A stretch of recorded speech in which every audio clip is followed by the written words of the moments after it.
mbokk yeeg xarit yi ñoo ngi leen di nuyu dañuy am mbégte dellu si waat fii nga xamante ne bii mooy corniche Pikine Ouest bi waxoon lañ leen ko démarré nañ ko démb muy tam-tam vacances ci été bi nag dañu choisir la banlieue kon nag nañu ko waxee woon dinañ fi def ab diir fii ci Pikine mbokk yi tey nag dañuy am plaisir bu mag di recevoir Maria Diop ci Actu Vacances mbokk yi bu ñu jógee ci loolu nag dina ñëw ci découverte parce que xam ngeen ne nag li nga xamante ne bii moom mooy musique dafa am solo lool ci biir Pikine Aïcha nag demaloon ñu defal découverte ak benn musicien dinañ ci ñëw largement bu ci kanamee xam ngeen ne chaque fois nag dañuy am électron libre bu nga xamante ne bii dafay doxantu tout simplement pour waxtaan ak suñu xarit yi nga xamante ne bii dañ leen fekk fii ci aire de jeu bi mbokk yi bu ñu jógee ci loolu nag dañuy ñëw ak yéen ci li nga xamante ne bii moom mooy vacances vertes nag di nekk benn concept bu am solo bu nga xam ne soxna Khady Camara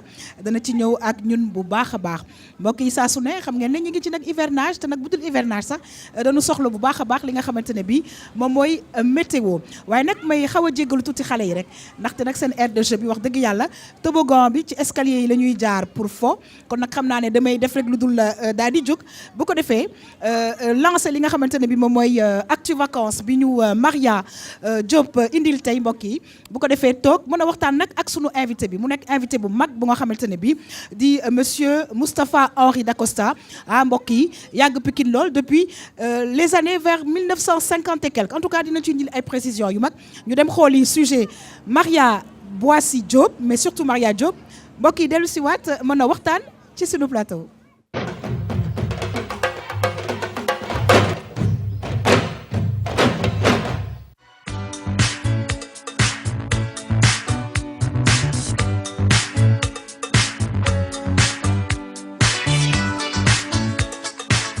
vacances yi Blaise Senghor dafa jël ay initiative pour initier xale yi ay kii vacances léegi bon man volet jàngal leen comment faire naka la ñuy defee documentaire reportage pour télévision ci jaaykatu fleurs yi ñuy jaay ginaar wala ñuy defar ndékki bon beneen bi comment faire un documentaire également naka la ñuy defee documentaire ak naka la ñuy defee clip wala module yooyu la ñu jàngal loolu la ñuy jàngal ci vacances yi quoi.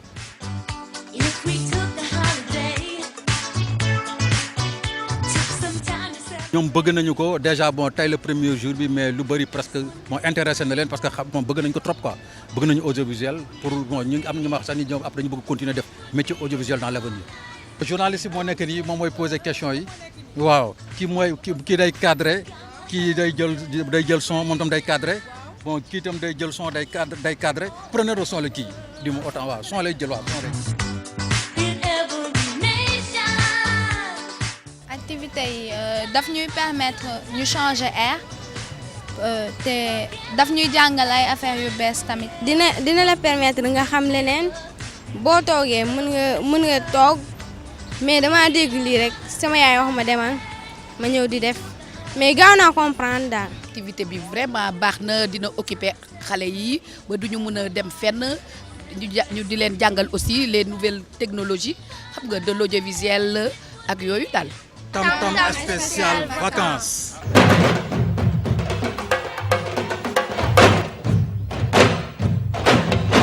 waaw dëgg la nag tam-tam vacances les fortes sensations cet été mbokk yi ñu seetaan ça se passe sur la RTS2 canal 5 bu TNT bi di remercier nag Maria Diop ci li nga xamante ne bi indil nañu ko parce que gis ngeen ne nag am nañ fi ay animateurs ak ay journalistes ak ay caméramans et cetera en herbe dinañ ci ñëw très largement avec Maria waaye mbokk yi nag damay am mbégte lool di recevoir monsieur Moustapha Henri Dacosta bi nga xamante ne bi sànq ci sama introduction maa ngi koy junj tuuti mu nekk ku nga xamante ne bii yàgg na Pikine ba muy ñëw Pikine ay années 50 dinañu wax précisément ban année la en tout cas ñu am mbégte lool di ko recevoir ci suñu plateau tam-tam vacances monsieur Dacosta ñoo ngi lay nuyu di la dalal jàmm en tout cas c'est pour l'équipe de la RTS2 un plaisir ñu nekk ak yow fii ci Pikine Ouest monsieur Dacosta. kontaan vraiment ci invitation bi ngeen ma defal. di leen gërëm ci seen émission bi parce que damay koy faral di suivre ba tey ce matin rek maa ngi gis ngeen di. bonne annonce bi waaw annonce bi waaw. très très bien waaw merci. en tout cas ñu ngi lay gërëm di la sant sànq maa ngi koy wax ban année exactement monsieur Dacosta nga ñëw ci gox bi ñu naan Pikine. man maa ngi fi ñëw vers les années 1958. vers les années 1958 kon nag mbokk yi xam naa ne loolu danañ ci ñëw largement parce que nag taskatu xibaar bi di El Hadj Thierno Dramé moom ci boppam dana ñëw bu ko defee ñu seq waxtaan ak monsieur Dacosta waaye nag may dalal avec beaucoup de plaisir c'est vrai que nag namoon nañ ko lool muy Maria Diop. Maria kontaan nañ ci sa ñëw waaye surtout nag actu vacances parce que nag vacances yi wax dëgg yàlla dafa am ay activités rawatina nag vraiment bu ñu waxee vacances wax xale. Alors Yakham, moi c'est un plaisir pour moi de te retrouver sur le plateau de Tam Tam, surtout plateau Tam Tam Vacances. Namoon naa la namoon naa téléspectateur u Tam Tam yi. maa ngi nuyu bu baax monsieur Dacosta. Alors Yakham, comme ni nga ko waxee vacances yi dana bëri ay activités. Tout à fait. ndaxte école bu tijjee les enfants ils n'ont pas trop le temps di def yenn activités yi. dañuy jàng.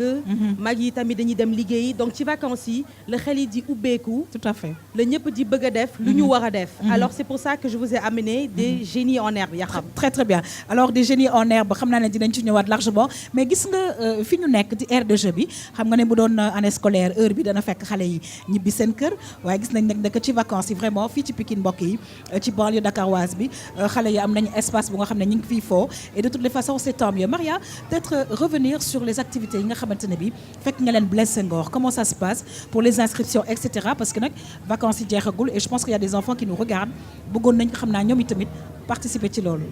Alors Yakham, man tey nag j'ai kidnappé les enfants de Côte d'Où. J'aurais pas dû mais je lui fais un coucou. Oui. J'ai kidnappé ces enfants parce que dama bëgg a camper sujet ou actu vacances. Alors actu vacances c'est pas seulement les enfants du xale yi kese. dëgg la mag yi tamit ci lañ bokk donc dinaa dem ci mag yi. ñu xool bu baax ñoom lan la ñuy def ci vacances yi. Alors boo duggee Blaise Senghor Yakham. waaw di nga gis ay xale yi def ay collage. Très bien. di jàng ay artistes en herbe. exactement ay techniques manuelles ñii di defar ay carnet de notes ñii di defar yeneen ak yeneen alors man j'ai eu un coup de cœur pour sama mbokk yi Très bien. mbokku ñoom Sabassi yi ak ñoom Salif yi mbokku ñoom Ana yi di def ay reportages. Ok. Je me suis dit alors pourquoi pas on va camper le sujet donc on va montrer aux téléspectateurs ces enfants yi nga xamante ne bii ñu ngi def ay reportages. Donc, c'est avec beaucoup de plaisir que j'ai regardé ces enfants faire ce métier qu'ils ne vont pas faire forcément demain. Parce que am na ay xale yu ma naan suba man médecin laa bëgg a nekk. kii ne man infirmière laa bëgg a nekk wala leneen. Mais j'ai trouvé ça génial. Et surtout que dafay ça participe à l'éveil de l'enfant. Oui, mais surtout parce que de toutes les façons, que ce soit un médecin ou quelqu'un d'autre, je pense que absolument, il faut savoir communiquer. Et je pense que c'est un pas en avant pour ñoom. ma laaj nag monsieur Dacosta gis nga sujet bi nga xam ne Maria indi na ko fële ca Blaise Senghor mu nekk defe naa ne activités yu nga xamante ne bi am na solo ci xale yi est-ce que fii ci Pikine am na ay mbir yu mel noonu yoo nga xamante ne bi xëy na gis nga ko prévoir nañ ko pour xale yi. waaw bon am na quoi mais fii ci Pikine xaw na fi jafe tuuti parce que espace yooyu la ñu amul trop. D'accord. Blaise centre culturel Léopold Sédar Senghor bi lañ fi yore mais actuellement nii dafa tëj pour réfection quoi donc vraiment bëggoon nañu ñu amaat yu comme air bu mel nii quoi. Tout à fait. À Pikine waaw. Très bien alors c'est vrai que on a reçu hier monsieur le ministre bi nga xamante ne bi moom mooy toppatoo lépp lu nga xamante ne dafay jëm ci banlieue bi defal nañu daal ay révélations qu'il y a des espaces il y a ay musées ak yëpp yu nga xamante ne bi dafay baax ci jeunesse bi ñi ngi en construction donc c'est-à-dire que def nañ maquette yi et tout donc ñi ngi préparé pour indil xale yi vraiment lu nga xamante ne bi dafay baax ci ñoom monsieur Dacosta yow fan nga dëkk exactement ci Pikine te nga waxal ñu tuuti ci gox boobu laata Thierno di yegsi. waaw man maa ngi dëkk cité Icotaf 1. fan la nekk Icotaf 1 mu nekk côté est bi quoi. côté est bi vers la voie ferrée. D'accord. waaw côté boobu laa dëkk. Très très bien alors Maria. léegi nag ñëw nga ak ñun ci ay xale yu nga xamante ne bi ñi ngi nekk ay journalistes ay animateurs ay et cetera en herbe alors comment va se passer justement cette chronique Actu Vacances ci biir vacances Tam Tam Vacances. Alors Yakham, Actu Vacances déjà c'est l'actualité des vacances.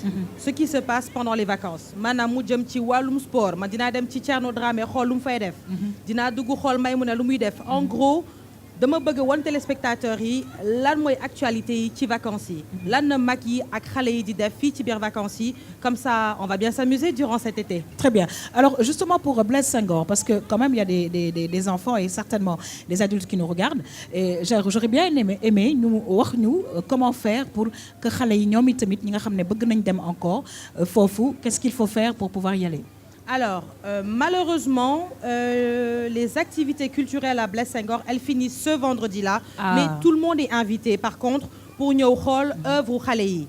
Dinañ ubbi peut-être beneen module en septembre, beneen module autant pour moi en septembre, mais là, on en saura beaucoup plus. te dinaa ñëw fii ci plateau Tam Tam spécial vacances wax ko. Très très bien. En tout cas, Maria ñi ngi lay remercier. C'est moi. Et ce sera un plaisir durant toutes les vacances fii ci banlieue bi ak yeneen i gox yu nga xamante ne bi danañ ci ànd ak sunu téléspectateurs yi ñu ànd ci ak yow ci Actu Vacances. Merci beaucoup Maria. Merci beaucoup Yaxam. Merci beaucoup. Laata nag ñuy recevoir suñu xarit El Hadj Thierno Dramé monsieur Dacosta xëy na nag nga wax ñu daal sa ñëw fii Pikine naka la demee te nag peut-être un peu parler de vos origines aussi, non? Bien sûr. Wow. Moi, je suis Casacé. Je suis de la Casamance. D'accord. Son papa est ancien militaire, Casacé. D'accord. Ma maman, elle est vietnamienne. Ah, voilà. D'accord. Voilà. Alors, chers téléspectateurs, lii mooy Sénégal. Alors, on voit que, voilà, partout au Sénégal, gis ngeen Pikine donc melting pot bi fi am. Mais seen famille lan moo leen fi indi en 1958? waaw sam papa bi mu libéré armée dafa jënd fii kër cité Icotaf 1. ay ñaata la doon jar kër fii? Bon cherul woon ah. Combien à peu près? 250 000. 250 000. Ouais. Alors c'est juste peut-être dommage pour nous parce que defe naa ne boobu temps instant bi su doon jar 250 000 defe naa ne dinañ bëri kër mais il faut juste dire que actuellement quand même les terrains coûtent très très cher. Très cher, ouais. Ici à Pikine de 250 000 on est passé à combien? Kër yi ma fi gis ñuy jaay suñu côté yooyu day sa egg na 30-35 millions. 30-35 millions, comme quoi ça a évolué rapidement justement. Ñu ngi recevoir El Hadj Thierno Dramé. Thierno maa ngi lay nuyu encore une fois, c'est un plaisir de te recevoir. Di la dalal ci Tam Tam Vacances. Ñu ngi toujours ici à Pikine. waaye di la nuyu yaa xam di nuyu suñu doyen Dacosta. di nuyu téléspectateur Tam Tam yëpp Tam Tam Vacances rawatina waa Pikine ñi nga xam ne ñoo ñu dalal fii ci seen koñ. rawatina fii si jardin wu Pikine rue 10. Très bien. Alors sànq maa ngi waxtaan ak monsieur Dacosta nee na ay années 58 ak yooyu 250 000 quand même benn terrain nee naa ko nag bu doon vraiment ci temps yi danañ bëri kër Thierno. waaw en tout cas ci ñi yeewu ceux qui ont eu l'intelligence jël. parce que bëri na ay quartiers yoo xamante ni au départ ay prix dérisoires à la limite c'est même pas des prix dañ ko doon maye. Tout à fait. ñu bañ. tey di nga bëgg a ñëw dëkk si dëkk boobu boo indiwul saako xaalis à la limite doo am terrain. Tout à fait. donc ku mel ni ñoom monsieur Dacosta ñoom je pense qu'ils ont compris très vite. xanaa bu ñu dellu see parce que ñu fàttali ni moom tamit délégué de quartier la. Tout à fait. ñu wax tuuti ci histoire bi. parce que nee nañu bi ñuy sanc Pikine c'est parce que dañ doon tabax allée Centenaire. donc ñi dëkkoon foofu Colobane. Côté Colobane. ñu waroon leen déplacer. y en a qui sont venus de gré. am ñoo xamante ni ils sont venus de force. d'ailleurs ñoom la ñu tuddee Colobane forcé. Oui monsieur Dacosta. waaw loolu am na peut-être boobu man xale laa woon mais d'après mes aînés samay papa ak yooyu expliqué nañ ma historique bi.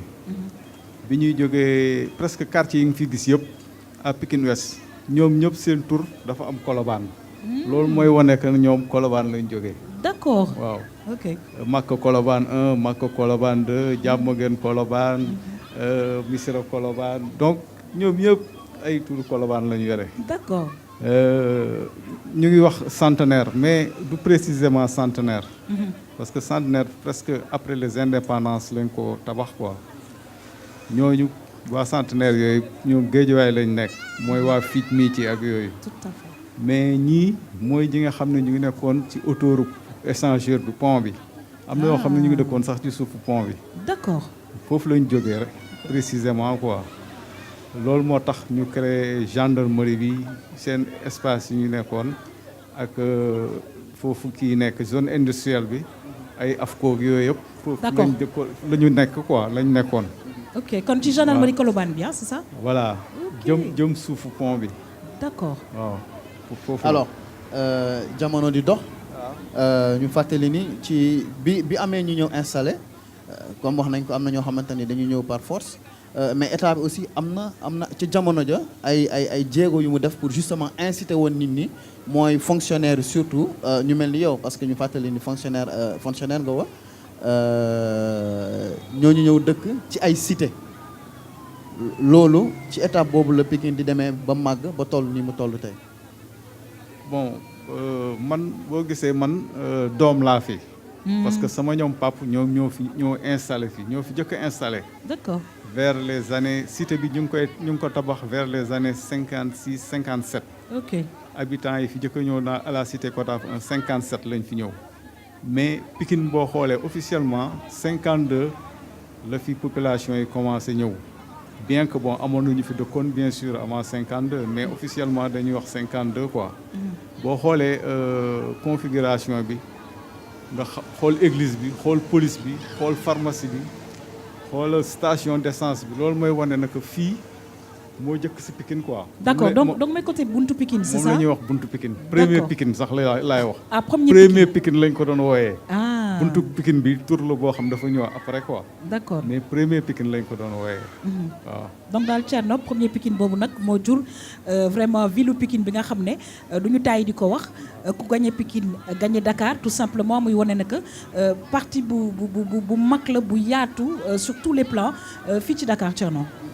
alors man laaj bi ma la bëggoon laaj tey xam nga démb jot nañ ci waxtaan ak monsieur le ministre nekk également maire de la ville de Pikine monsieur Ndong wàllum réputation bi Pikine am yéen ñi fi dëkk juddoo fi màgg fi tey ba am fi seen teranga est-ce que loolu lu leen tiis la wala yéen da ngeen koy utiliser mu nekk force boo xamante ni justement da ngeen di ñaax xale yi ñu jéem a góorgóorlu wane beneen identité ne Pikine du dëkkuwaay bu ñàkk sécurité wala parce que bu ñu wax en termes d'exemple wax nañ ci administration mais wax nañ aussi ay sportifs wax nañ ay artistes ça veut dire aussi que ak nu mu mënti demee xale yi mun nañ góorgóorlu ba doon dara ci réew mi.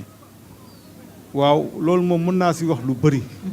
parce que man Pikine boo xoolee bi ma fi ñëw maa ngi amoon 5 ans. d'accord vers les années 58. 5 ans laa amoon. fii laa dalee CI. école Notre-Dame du Cap-Vert bi. fi nga école sœur. d'accord fa laa dalee CI. donc ñun Pikine dañoo xamante woon de fi ñuy wax buntu Pikine ba route des Niayes. route des Niayes amul woon tali suuf la woon quoi après route des Niayes mooy fi ñuy wax Médina Gounass ak yooyu ay darkase la woon ay tool la woon amul woon dara. donc ñun dañoo xamante woon loolu ñuy wax Pikine ñi fa dëkk nii la ñu mel ak nii la ñu mel. am na benn commissaire boo xam ne tey moom mooy commissaire central Dakar. moom biñ ko affecté Pikine. li ma jëkk wax mooy man daal jaaxle naa si li ma dégg-dégg yi ma amoon ci Pikine. c'est vrai. dama yaakaaroon ne Pikine nit ñi fi nekk alors beneen genre nit lañu. mais liñ ma doon wax si Pikine yëpp gisuma ko fi. dama gis ne Pikine dañoo déggoo ñun bi ñu nekkee Pikine ñun xamuñu woon loolu dañoo xamante woon. donc képp koo xam ne yaa ngi fiy def loo xam ne du noonu dañ lay xam ñun xamuñu woon loolu boo xoolee tey à Pikine boo xoolee attelage état bi ñu bëri am na ay ministres yu bëri Pikine bii lañu jóge ba actuellement nii si gouvernement bi nekk nii am na si ñaari ministre du ma wax seen tur quoi. mais fii la ñu dëkk fii lañ jàngee. waaw te ay poste ministériel yu kawe la ñu yore donc am na aussi ay ministres yoo xam ne ñu ngi woon fii ci temps Abdou Diouf. mun naa si citer sax kooku sama xarit la waaw muy Djibril Ngom maag moom ñoo bokkoon koñ ñoo màggandoo. d'accord ak ñeneen ñu bëri très très bien ñoo xam ne fii lañ juddoo jàngee fii école primaire. parce que ñun bi ñuy indi fii état bi dafa defaloon lépp. il y avait des écoles primaires. tout était prévu quoi Pikine 2 noonu lañ ko toppee ba ay Pikine 12.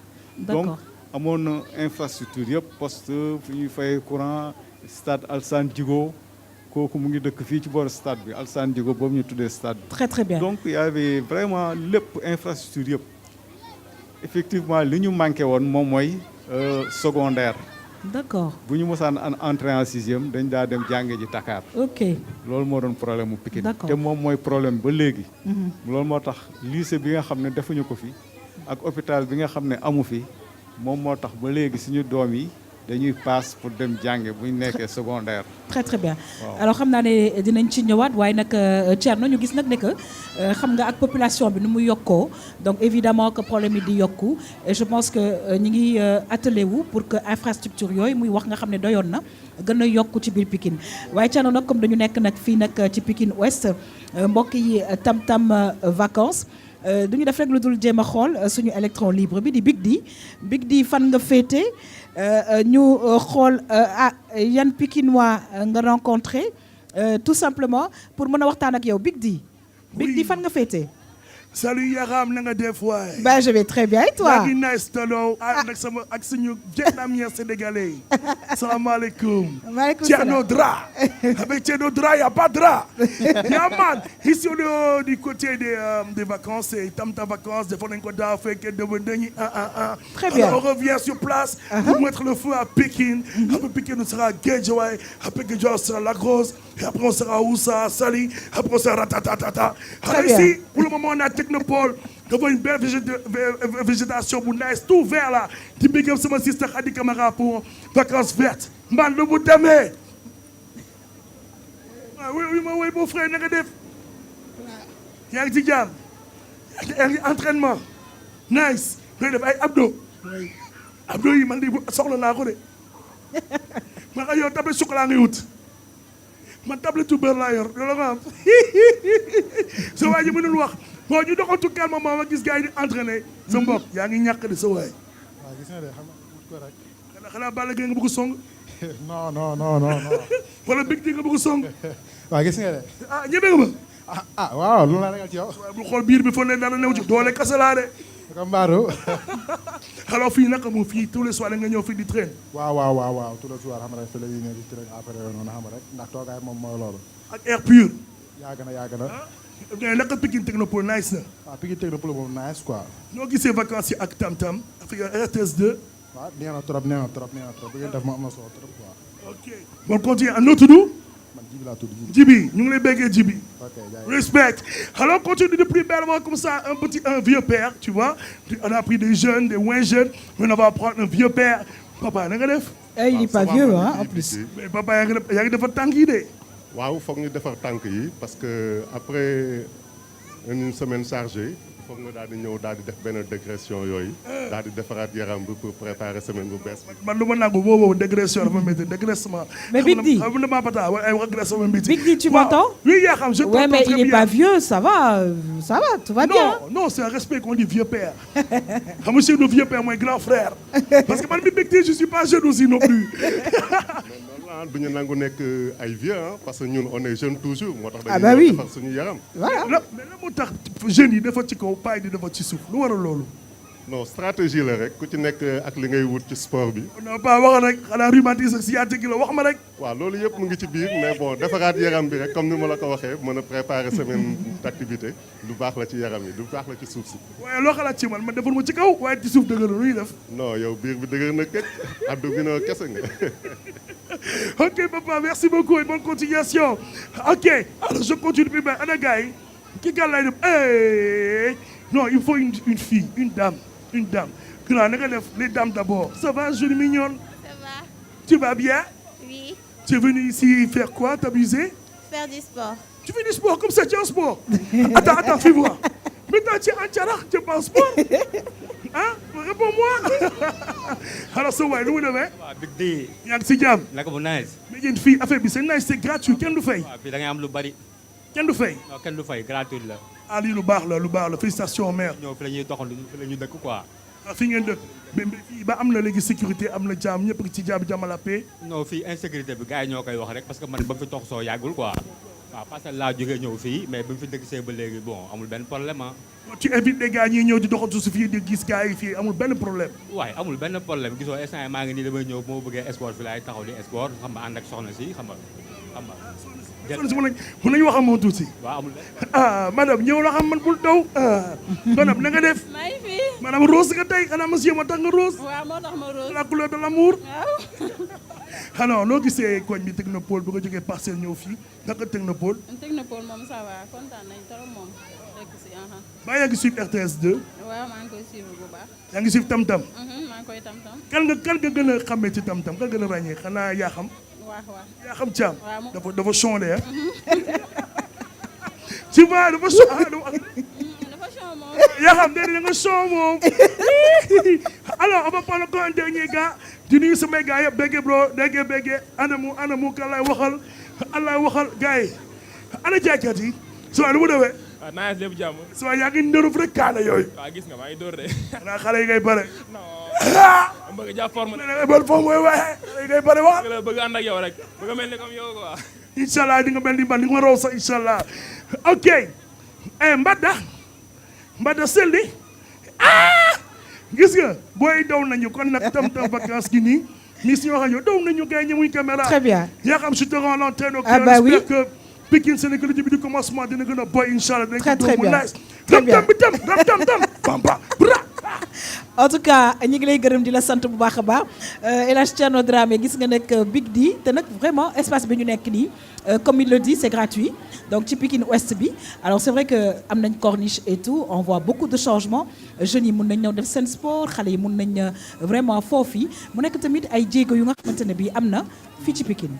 waaw je pense que loolu dañu war a saluer les maires yi am xalaat boobu parce que souvent da ngay gis dans les quartiers duñu prévoir ay aires de jeu pour enfants yi looloo indi xale yi léeg-léeg ñuy foo ci tali yi di football ci mbedd bi alors que bu ñu aménager des espaces yoo xamante ne ni dinañu mën a ñëw xam nga fii ku fi ñëw tali bi sore na dëgg la xam nga sore na sorewul parce que ni tali bi nu mu bindoo oto du mën a agsi fii dëgg la parents yaa ngi fi am nañ ay bancs pour toog surveiller leen am na de petits commerces ça et là donc les enfants ñi ngi fi ils sont libres jouer et c'est sécurisé d'un autre côté les jeunes aussi parce que dañuy soxla espace pour tàggat yaram xam nga tàggat yaram dafa nekk loo xam ne dañ ci war a encourager ku nekk quel que soit âge bi nga am quelle que soit génération boo bokk ñëpp a ko war a def quel que soit gox bi nga dëkk quel que soit gox bi nga dëkk ndax loo xamante ne mbiru santé publique la tout à fait c'est la meilleure prévention mooy def sport donc tey li ko tonton bi waxee nga liggéey ba wàcc ñëw décompresser déstresser un peu xam nga ba fin de semaine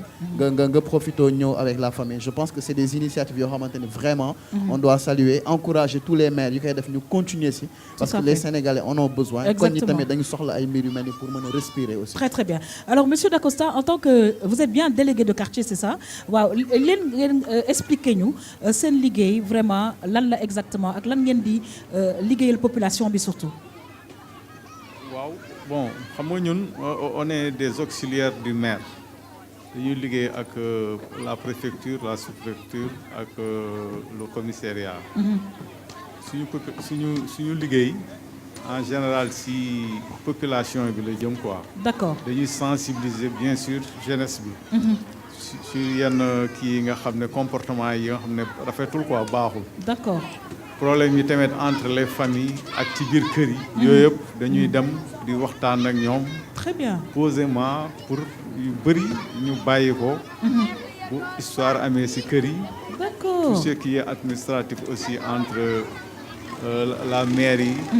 ak population yi ak conseiller nit ñi ci seen enfin xale yi comme par exemple nit day am doom du xam nu mu koy déclarer papier état civil yi donc il y a beaucoup de choses yoo xam ne délégué de quartier yi dañ leen si impliqué. Très bien. waaw ak diggante ak police ak population yi. Ok. ak vraiment mu nekk monsieur Dacosta defe naa ne rôle bu important Thierno ci quartier yi et je pense que Thierno dafa mel ni loolu dafa gën a fës ci li nga xamante ne bi moom mooy banlieue bi quand même parce que on voit que fii quand même délégué de quartier yi li ñuy liggéey ak vraiment duggante bi nga xam ne duggante nañ ko ak population yi.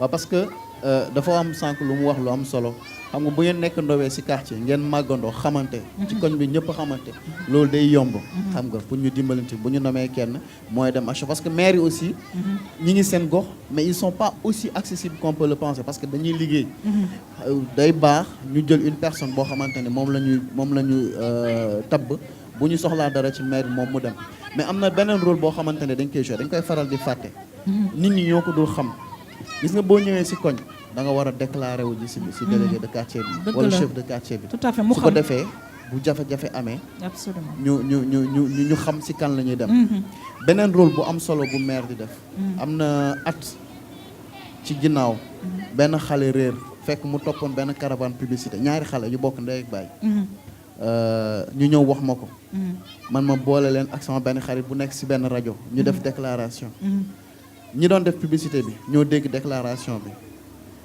du moins chef de quartier bi parce que ñi doon def publicité bi ñu xoolee gis xale yi ñoo leen fi ngeen dëkk xale yi ne leen réer nañu xamatuñu ñoom seen premier réflexe mooy laajte chef de quartier bi dem yóbbu fa xale yi chef de quartier bi mu déggee annonce bi rek mu woote si rajo bi na xale yi ngeen doon wër ni ngi fi pour te dire à quel point il est important ñu am des personnalités comme ça dans les quartiers ñoo xam ne ñooy waxal askan mais en même temps ñoo leen di déglu ñoo leen di guider saa ñu soxlaa ñu ñëw ci ñoom. Très très bien. Alors Thierno, peut-être une dernière question.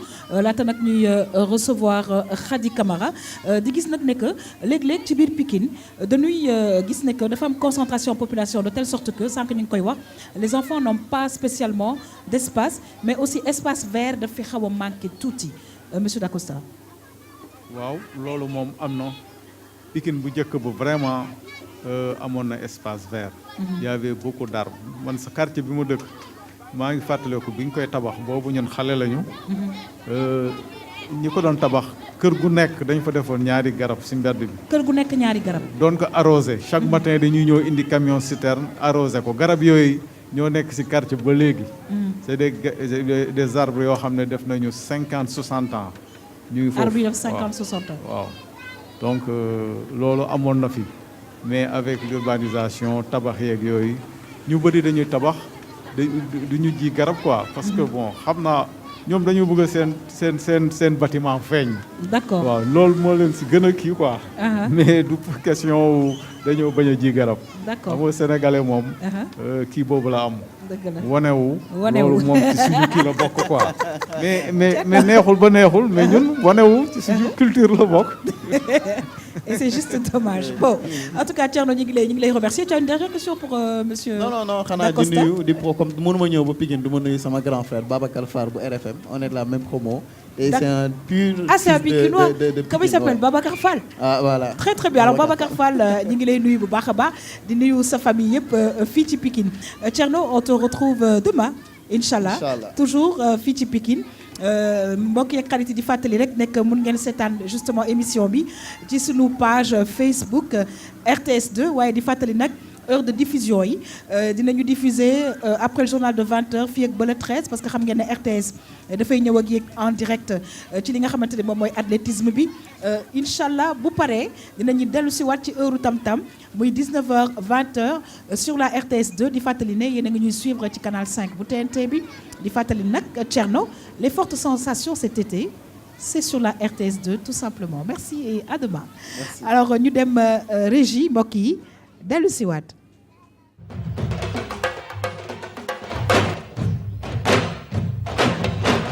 waaw ci biir loolu nag mbokk yi dañuy toujours rek ak suñu chroniqueurs yi parce que saa su ne ñi ñuy àndal di liggéey dañuy wàcc ci terrain bi dañuy indil ay sujets toujours ci Pikine nag Ouest ñuy kontaan nag di recevoir suñu xarit Aïcha Touré Aïcha c'est un plaisir encore une fois de te recevoir mais cette fois-ci ci plateau bi parce que nag démb dugg nga woon tuuti ci ruq yeeg ruqaat yi Aïcha maa ngi lay nuyu di la dalal jàmm.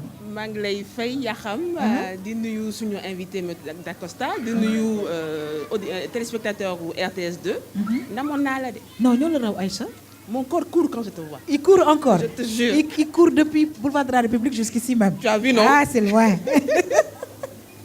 waa Aïcha lan nga ñu indil tey ci découverte bi mu nekk tamit defe naa ne lu nga xamante ne bi tu vois on le voit derrière devant à côté. que Pikine bouge aussi. Pikine bouge beaucoup et man yaa xam ci tam-tam vacances bi dama découvrir benn mot bu bees. te Pikine laa ko jàngee c'est la pikinité. Pikinité waaw kon ñu dem xool lan nga ñu indil ci pikinité bi. exactement mbokk yi ñu dem xool élément Aïcha Touré bi dellu si waat.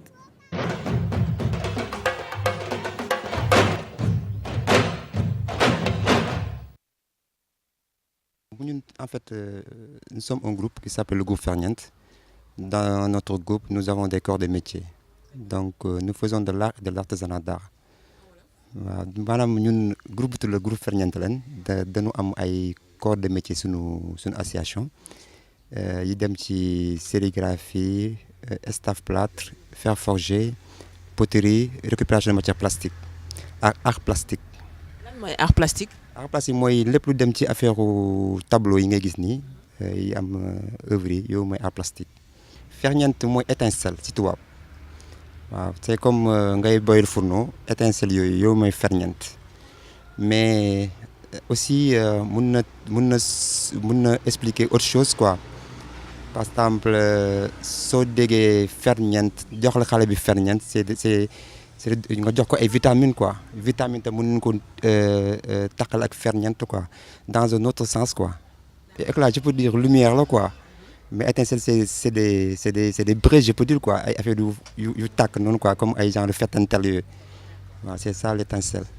Fario ñaalo géy naa ko wuy lelele wuy Aïcha ma way ba doola xamul yàlla dañu koy joow muy njoowaan taalibe maam Cheikh Ibrahima Fall may sa biigee kumba faale lamp babul muridin ma way mon corps court après ñu dàq ko ba buntu église bi rek ñu jàpp ko rek non dootoo ko defati waa tur bi maa ngi tudd Cheikh Diagne macha allah di artiste dëkk Pikine juddoo fii Pikine yaroo fii màggee fii waa musique moom amul frontière mais yàlla def na ne moom macha allah tey jii bu dee Sénégal moom xam nga faaw ragitas ki guitare bi faa mu sax mbalax mi ñu ngi si bu baax mais macha allah teewul dañuy afro dañuy acoustique dañuy def lépp parce que fi ñu jaar la simb lañ jaar mbapat kasak te xam nga boo jaaree simb jaar si mbapat jaar si kasak tey jii macha allah lépp lu ñu la woyloo rek da nga koy woy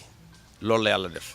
suñu produit yooyu ci day mën a am comment dirais-je ay rentrée d'argent pour def ay perspectives d'avenir donc moo tax souvent maanaam exposition bi def nii yëpp pour loolu parce que yi ñuy liggéey aussi nous sommes dañuy obligé di ko wane pour gars yi mun koy consommer fii à Pikine nag c'est un peu difficile parce que quand on sait que art bi kiiwul noonu tellement fii à Pikine mais néanmoins c'est du nouveau quoi lu bees la parce que art en général doo ko faral gis en pleine rue quoi donc pour quelqu'un qui connaît l'art c'est inédit quoi.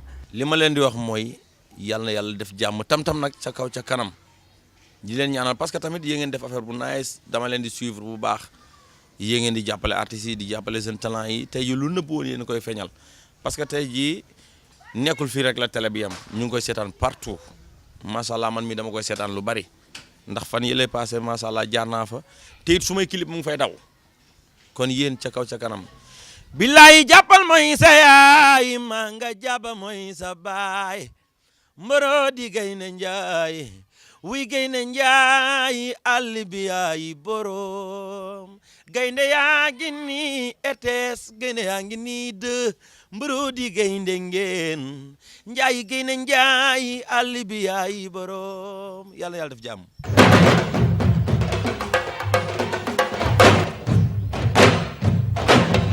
waaye vraiment Cheikh Diagne mi nu ngi koy gërëm di ko sant ne na yàlla def jàmm mbokk yi yàlla nañ ko bokk te nag Aïcha li ma jaaxal mooy d'habitude xam nga ñun africain suñ la jiinee dafa am nooy def waaye daal ba léegi gisuma billet bu génn. waaye doy na waar. non yaa xam nga. lii lay waxati ci pikinité. waaw parce que Cheikh mii moom ma ko jàngal. waaw pikinité mooy lan mooy solidarité. d'accord mooy entraide. léegi billet bi. xam naa duñ ko wane. doo ko mën a wane ça c'est des choses. mais Aïcha daal noo def génn ci quoi. dans les cours voilà quoi. ça sent pas. en tout cas Aïcha dama kontaan parce que découverte yi ñuy indi nii di fàttali mbokk yi nag dañu ñëw ci gox yi def tam-tam vacances.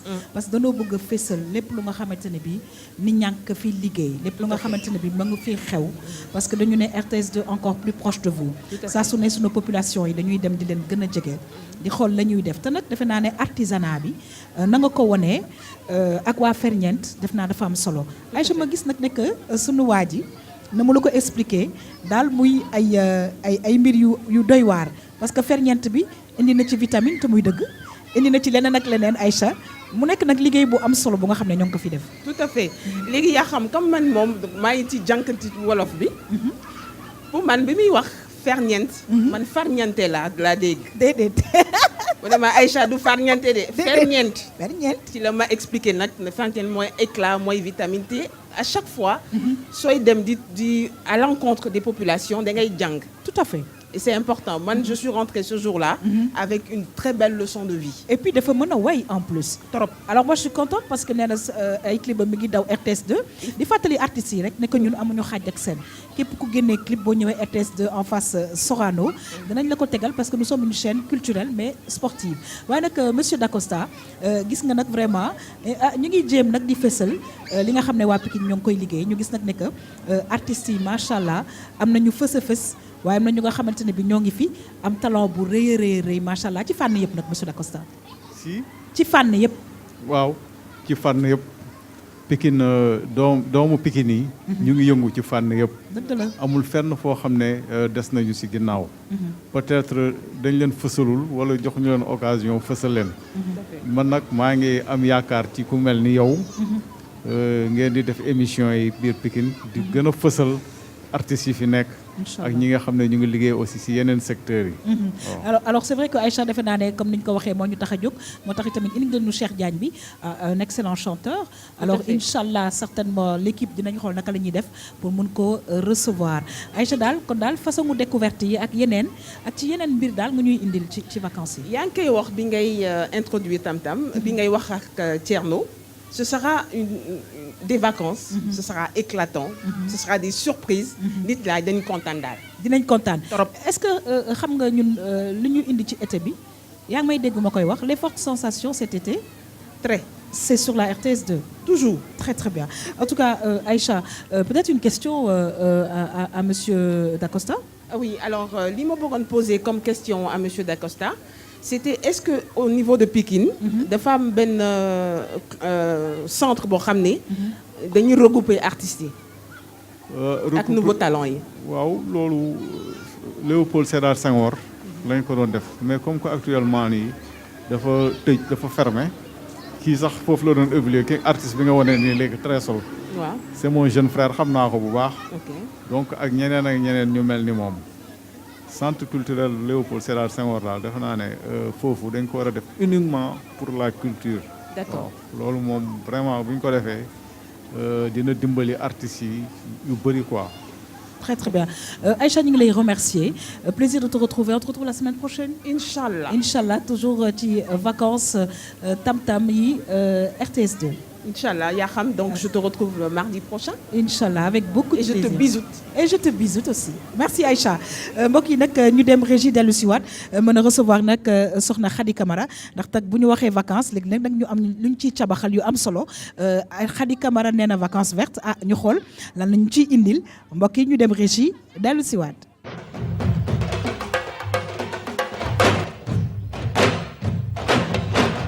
kon nag mbokk yi ñu ngi am mbégte di recevoir ci sunu plateau ki nga xamante ne bi moom mooy Khady Camara maa ngi koy junju sànq vacances vertes la ñu Khady Camara indil Khady ñoo ngi lay nuyu c'est toujours un plaisir en tout cas de te recevoir ci plateau tam-tam rawatina nag plateau yi nga xamante ne bi dañoo déplacé wu ñëw ci banlieue bi dooree ko nag fi nga xamante ne bi moom mooy Pikine nekk ci espace bu rafet di Pikine Ouest nag di fi gis ay xale ak ay mag waaye nu am ci mbégte loolu Khady Camara.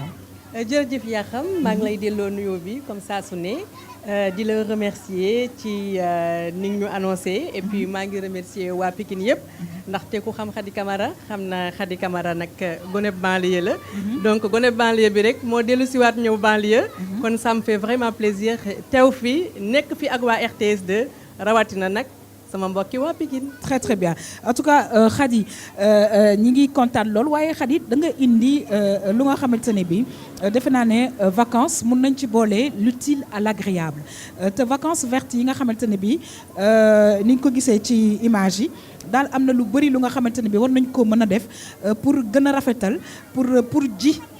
Pour defaraat parce que monsieur Dacosta mi ngi koy wax nee na bu njëkk nag kër gu ne da nga fa daan gis garab mais gis nañ nag ne que vraiment espace yi bëreetul partout à Dakar vacances vertes sax Khady Camara mooy lan.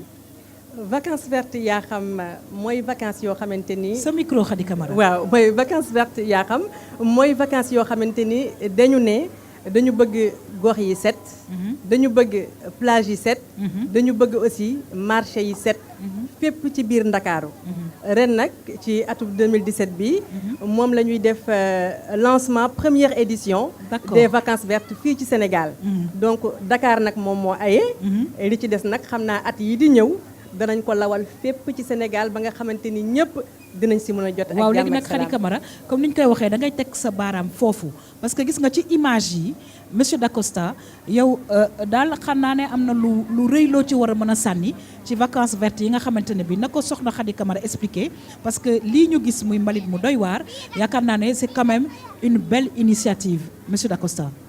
waaw initiative bu rafet la parce que boo xoolee image yi li ñu ci gis vraiment rafetul quoi. population bi ñëpp war a jóg profité ci xale yi nga xam ne ils sont actuellement en vacances. ñu jàppale ñu si lii. lii moom vraiment. initiative image yu rafet. bi nga jël nii lu ñu war a saluer la. waaw très très bien Khady Camara léegi nag ñu bëggoon nga ñëw ak ñun ci gox yeeg gox yi nga xamante ne bii da nga fay dem parce que bu ñu waxee vacances vertes yaa ngi koy wax mbalit mi dinañ ci góorgóorlu ak population yi parce que ñoom dinañ ci jàpp. waaye tamit defe naa ne comme niñ ko waxee saxal garab tamit dafay am solo lool ci sunum réew parce que nag garab wax dëgg yàlla niñ ko tuddee rek la garab daal garab la rek garab la garab. yaa xam comme ni nga ko waxee mais balaa may dugg ci activité yi nga xamante ni vacances vertes dina ko amal ren ci première édition bi daf may neex torop ma remercier RTS 2. xam nga RTS 2 dañ naan encore plus proche de vous. fi ñu nekk nii ci Pikine firndeel na ko. jot na tey ci Sénégal. ñu amal fi lu ñuy tuddee vacances vertes. kon man dama naan vacances vertes moomuma ko. mais RTS 2 ñoom ñoo ko moom. vacances vertes nag ren nii lay tëddee yaa xam. ñu ngi la ciy gërëm ci wax ji. parce que defe naa ne le groupe RTS c'est quand même un service public et que lu nu bëgg mooy di liggéeyal population bi tout simplement. voilà donc vacances vertes ci ñetti pàcc la comme ni ma ko waxee woon. d'abord reboisement bi nga doon wax. oui dafa am solo torop. donc dinañ amal ay activités de reboisement. très bien dinañu reboiser lu toll ci 1500 plants. donc ci olof su ma koy wax je pense que dina nekk lu toll ci ñetti junni garab yoo xamante ni dinañ ko jëmbat ren. fépp ci biir Dakar. donc muy Dakar muy Pikine muy Guédiawaye muy Rufisque ba Gorée. fépp la vacances vertes di dem. très bien amal fa activité kon daal yooyu li la ñuy def jëmbat yeeg yooyu daal d'accord. oui voilà Khady. donc bu ñu jógee ci activité yooyu. ci gox-goxaan yi parce que gis nañu ne Dakar comme ni ko monsieur Dacosta doon waxee sànq. espace vert bareetu fi. garab yi bareetuñu. donc dinañ ko aussi setal. ay activité de nettoiement. très bien ànd ceeg ña nga xamante ni ñoo yor lépp lu jëm ci wàllu setal ci biir Ndakaaru. dinañ ci ànd ak ñun donc ñu setal raxas ba mu set. bale ba mu set. for lépp loo xamante ni nar na gaañ suñu suuf. wala nar na gaañ suñu gàncax. ak su mbuus yeeg salte yeeg yooyu léegi monsieur Dacosta gis nga de lu mu wax te xam naa ne nag certainement échange de numéro dana fi am parce que nag vacances vertes war na mën a jaar ci gox bi nga xamante ni bi yaa fa nekk monsieur Dacosta muy Icotaf n'est-ce pas. waaw loolu moom vraiment bu ñëwee dinaa ko saluer bu baax. te tamit dinaa si génn liggéey seeg moom. man du ma nit koo xam ne damay toog rek yaacaaral. damay ñaax samay population di ànd ak ñoom. pour ñu defaraat gox bi defar Pikine parce que ñun Pikine rek la ñu am. fii la ñu defee suñu lépp. très bien te ñu ngi fi dund ba léegi. donc c'est à nous ñu jàppale suñuy doom yi ak suñu frères yi. ñu defaraat suñu gox ba mu rafet. très très bien Khady Camara ma bëggoon xam nag effectivement kañ la vacances vertes yi di commencer ak ban gox ngeen di dooree. alors lancement vacances vertes ñu ngi koy amal le 19 août. ci plage bu Bessayao. lan moo tax plage bu Bessayao parce que plage la boo xam ne dafa bëri ay jeunes yu koy fréquenter. ci vacances yi. donc dañoo cibler plage yi nga xam te ni yëpp ay jeunes dañ koy fréquenter. ñu sensibiliser leen. informer leen ci li ñuy tuddee érosion côtière. ñu sensibiliser leen informer leen ci li nga xamante ni dafa bon ci suñuy plage. maanaam naan mbuus ndox. sànni ko. mu dugg ci géej gi. wala nga lekk dara sànni ko mu salteel plage bi loolu nekk na loo xamante ni vacances vertes dina ci taxaw temm def ci kéem kattanam ba nga xamante ni incha allah année yi di ñëw ay plage yu set la ñuy am fépp ci Ndakaaru te nag di fàttali mbokk yi li ci am solo mooy da nga ci nar a ànd ak RTS 2 voilà muy chaîne bi nga xamante ne bi dana topp incha allah li nga xamante ne bi moom mooy vacances vertes soxna Khady Camara ñoo ngi lay nuyu et di souhaiter nag plein succès à cette très belle initiative di baamtuwaat na RTS 2 dina la ci accompagner incha allah. maa ngi lay jaajëfal yaa xam xëy na benn pàcc rek laa waxagul woon muy marché yi parce que gis nañu marché Ndakaaru yi wala marché Sénégal yi sax en général dafay tilim et puis war nañ leen informer aussi sensibiliser leen ci li ñuy tuddee gestion des déchets. tout à fait ci loolu nag vacances vertes dina mettre en place lu toll ci ñetti téeméeri bac à ordures ci marché yi nekk ci Ndakaaru yëpp pour ñu jàngal leen naka la ñu war a mën a trier seen i mbalit ba nga xamante ni suñu gàncax du ci souffrir. très très bien monsieur Dacosta laata nag Khady di dem defe naa ne marché Zinc ak yeneen marché yi ñoom it tamit vacances vertes dana fa ñëw te yaakaar naa ne loolu tamit dana ci am solo tamit. waaw dina ci am solo trop. surtout marché syndicat. syndicat. boobu moom mooy problème Sénégal. tout à fait waaw. boobu vraiment boo demee foofu di nga xam ne que espace bi doyul ba pare te gérer ko vraiment mbalit bi fa nekk ak yooyu yëpp. war nañ fa def vraiment effort bu rëy. pour ñu dindi li fa nekk yëpp. très très bien en tout cas Inch'Allah RTS 2 dana ko topp donc les téléspectateurs dinañ mën a gis les images justement ñuy defar ba mu baax parce que tamit propreté bi soxla nañ ko pour notre santé soxla nañ ko tamit pour li nga xamante ne bi mooy suñu dëkk parce que nag wàcc ci ab dëkk gis ne dëkk ba set na yaakaar naa ne c'est pour le bonheur ce sera pour le bonheur de tout le monde Khady ñi ngi lay remercier mbokk yi ñu merci Khady. Merci Yakham. Allez à très bientôt. Inch'Allah alors du ñu def rek lu dul mbokk yi daal di ñëw ci li nga xamante ne bi moom mooy météo parce que tamit ñi ngi wax saxal garab waaye bu nu saxaree garab Inch'Allah taw bi da ciy baax kon nag ñu dem régie dellu siwaat mën a dem rek ci li nga xamante ne bi moom mooy météo.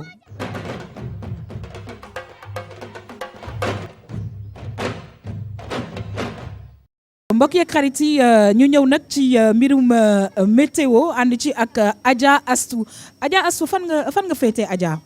yaa xam maa ngi nii Adja nga Astou xamante ne oui yaa xam yaa ngi may dégg. waaw maa ngi lay dégg bu baax Adja fan nga nekk. waaw maa ngi nii si ginnaaw rek ci sportif yi. waaw sagam temps yi dama jël sport bi moo tax ma ne xaaral rek ma ñëw toog seen wet daal. waaw yaa namm naa la. waaw maa la raw bu baax waaw sa bopp baax na. ah très très bien. ah je te remercie.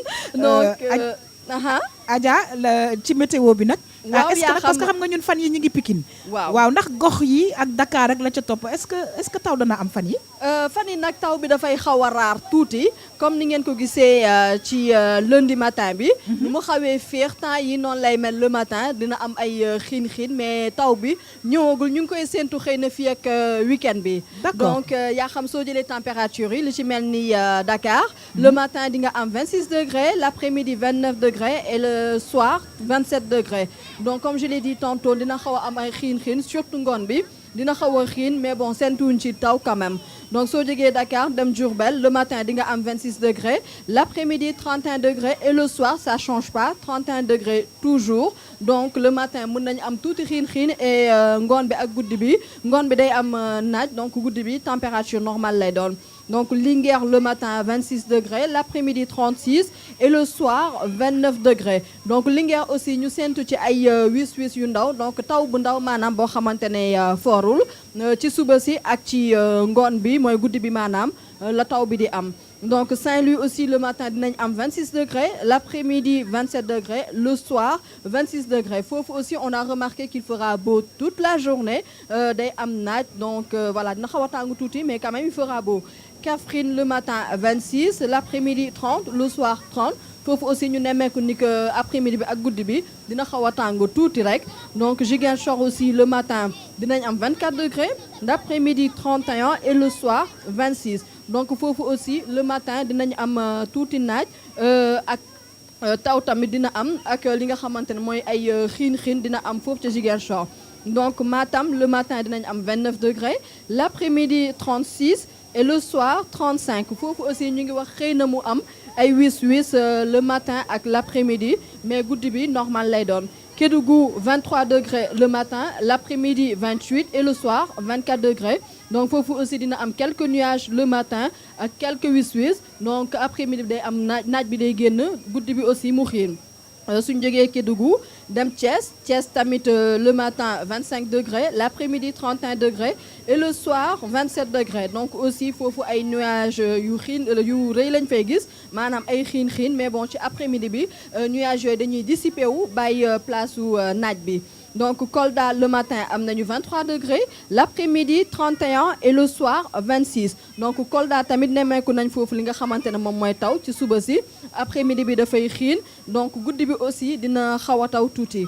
Donc suñu jógee fi nga xamante ne mooy Kolda ñu tëjee ak sama dëkk Sédhiou. Donc Sédhiou le matin am nañu 26 degrés, l'après-midi 30 degrés et le soir 28 degrés. Foofu nag sama dëkk nag moom il fera beau donc on aura du soleil toute la journée. Donc soo seetloo yaa xam température yi minimale bi mi ngi nekk 23 degrés plutôt foofu ci Kédougou ak Kolda.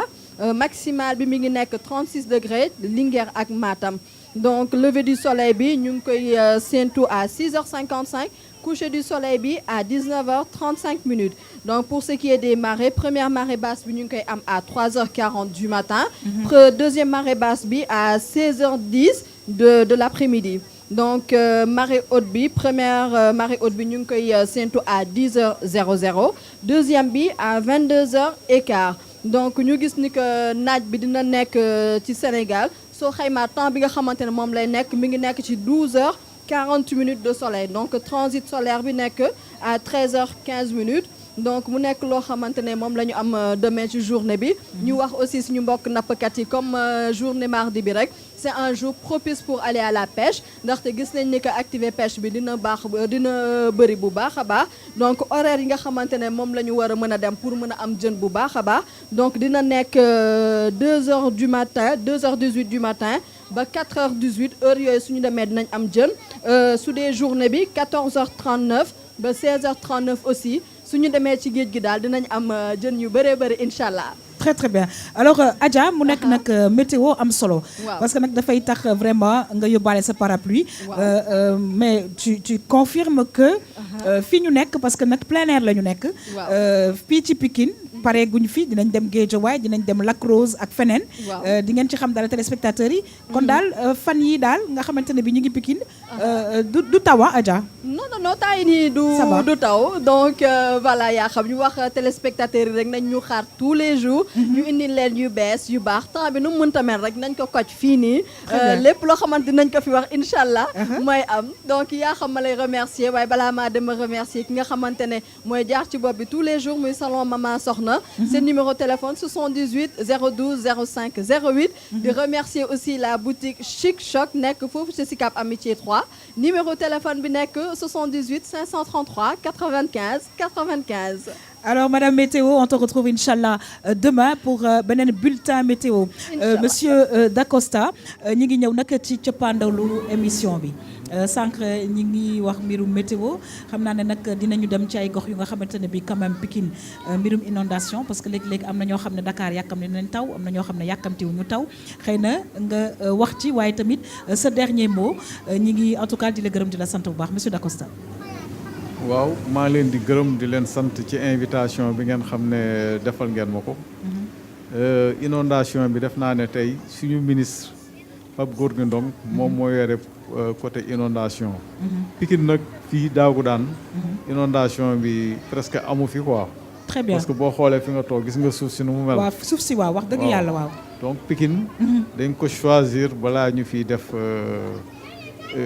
balaa ñu fiy déplacer population yi. Très bien waaw site la boo xam ne du taa. bu weesoo loolu bon maa ngi remercier population Pikine. di remercier autorités yi di remercier waa RTS2 vraiment émission la boo xam ne.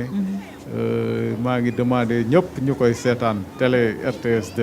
merci télé la boo xam ne dafay yee population yee xale yi. dëgg la waaw en tout cas moom moo ñu tax a jóg merci beaucoup monsieur Dacosta ñi ngi lay gërëm di la sant mbokk yi may fàttali nag ne fii ci Pikine Ouest Tam Vacances suñu invité tey mu doon monsieur Moustapha Henri Dacosta nekk délégué de quartier fële fële ca Pikine Icotaf mbokk yi ñoo ngi leen di gërëm di leen sant di fàttali nag les heures de diffusion incha allah après journal 20h lay doon ba li nga xam ne mooy meetingu Londres bi jeex. dinañ ñëwaat ci tam vacances heure normale 19h di fàttali ne rediffusion bi dafay am 11h toujours ci canal 5 bu TNT bi di remercier Awa Ndaw Latifa bi nga xamante ne bi saa su ne mooy jaar ci bopp bi di fàttali numéro téléphone am 77 639 69 41 di remercier toutes les équipes yi nga xamante ne bi ñoo doon àndal ñun di remercier top management bi di remercier Omar Ba Fat Dieye ak ñëpp ñu nga xamante ne bi ñoo ngi ci liggéey mbokk yi di leen jox rendez-vous toujours ci Pikine ci beneen gox xam naa ne di leen remercier bonne suite des programmes sur cette très belle chaîne qu'est la RTS2 les fortes sensations cet été chers téléspectateurs c'est sur la RTS2